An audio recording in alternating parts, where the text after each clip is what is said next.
ചെന്നവരെ കണ്ട വിദ്യാർത്ഥികൾ അവിടെ ഗ്രൗണ്ടിൽ കളി കണ്ടിട്ട് ഇരിക്കുകയായിരുന്നു. എല്ലാവരും പോയി, ഞങ്ങൾ 3 പേരെ ഉണ്ടായിരുന്നുള്ളൂ.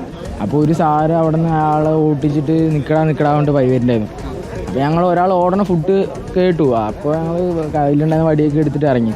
അപ്പോൾ ആളൊരു കാർഡിൻ്റെ ഇതായിരുന്നു, അതിൽ ആൾ പതിഞ്ഞിരുന്നു. ഞങ്ങളെ കണ്ടിട്ട് ആൾ അവിടെ ഇരുന്നു. ഒരു ഇതിൻ്റെ ഉള്ളിൽ അതൊന്നും കണ്ടില്ല. ഞങ്ങളിൽ ഒരു ഫ്ലാഷ് ഉണ്ടായിരുന്നു, 3 ആളും ഉണ്ടായിരുന്നു. ഒരു 7 മണി 6:45 നിലത്തിരിക്കുകയായിരുന്നു. ആള് ഒന്ന് പതിഞ്ഞു. ഞങ്ങൾ എല്ലാവരും വളഞ്ഞപ്പോൾ ആള് സൈഡ് കൂടി ഒരാൾ നല്ല സ്പീഡിൽ ഓടുണ്ടായിരുന്നു. ഞങ്ങൾ ഈ ഒരു ഫ്ലാഷും കൂടി 3 പേരും കൂടി എങ്ങനെ 50-56 വയസ്സുള്ള ഒരു മനുഷ്യൻ ഇത്ര സ്പീഡിൽ ഓടും? അത് ആള് ഓടി നല്ല ഭയങ്കര സ്പീഡിലായിരുന്നു. അപ്പോൾ ആ പോലീസുകാരും പിന്നാലെ കൂടെ തന്നെ ഓടി? ഇല്ല, പോലീസല്ല, ഞങ്ങളാണ് ഓടിയത്. നിങ്ങൾ മാത്രമേ ഓടി? അവരൊക്കെ ബാക്കിലായിരുന്നു. പോലീസുകാർ പിന്നെ ബാക്കിലായി. എൻ്റെ ഈ ഫോണിൽ ഈ ഒരു ഫോണിൽ 3 പേരാണ് ഞങ്ങൾ ഈ വെളിച്ചത്ത് ആളിനെ ബാക്കിൽ ഓടിയത്. ഓടി ഒരുത്തൻ വീണ് കാലൊക്കെ പൊട്ടി പോയി. കൂട്ടുകാരൻ അവൻ വീട്ടിൽ പോയി. ഞങ്ങൾ 3 പേരാണ് പിന്നെ പോയത്. ആളെ പിന്നെ കണ്ടില്ല. അതാണ് അത്ഭുതപ്പെടുത്തുന്നത്.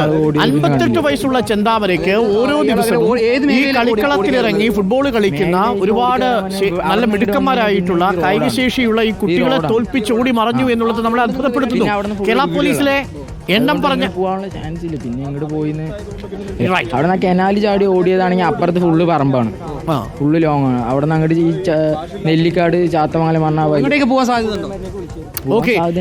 ഒളിച്ചിരിക്കാൻ കഴിയുന്ന മേഖലകളാണ് ഇക്ബാൽ. അതാണ് നമ്മളെ അത്ഭുതപ്പെടുത്തുന്നത്. ഈ കുറ്റിച്ചെടികളുണ്ട്, അവിടെ മുൾപ്പടർപ്പുകളുണ്ട്, തോട്ടമുണ്ട്, തെങ്ങിൻ തോട്ടമുണ്ട്. ഈ പ്രദേശങ്ങളിലൊക്കെ ഒളിച്ചിരിക്കാൻ സാധ്യതയുണ്ട്. പക്ഷേ കയ്യിലൊരു ടോർച്ച് പോലും ഇല്ലാതെ ഈ കുട്ടികളെയും ഈ ചെറുപ്പക്കാരെയും കേരള പോലീസിലെ നല്ല ട്രെയിൻഡ് ആയിരിക്കുന്ന ആംഡ് ബറ്റാലിയനിലെ പുതിയ പോലീസ് ഉദ്യോഗസ്ഥരെയും ഒക്കെ വെട്ടിച്ച് എത്ര മണിക്കൂറായി ഈ പ്രതി ചെന്താമരയ്ക്ക് ഈ ഇരുട്ടിൻ്റെ മറവിൽ ഒളിഞ്ഞിരിക്കാൻ കഴിയുന്നു എന്നുള്ളത് നമ്മളെ അത്ഭുതപ്പെടുത്തുകയാണ്. കേരള പോലീസ് അടുത്ത കാലത്ത് ഇത്രയും വലിയൊരു കോമ്പിംഗ് ഓപ്പറേഷൻസ് നടത്തിയിട്ടില്ല.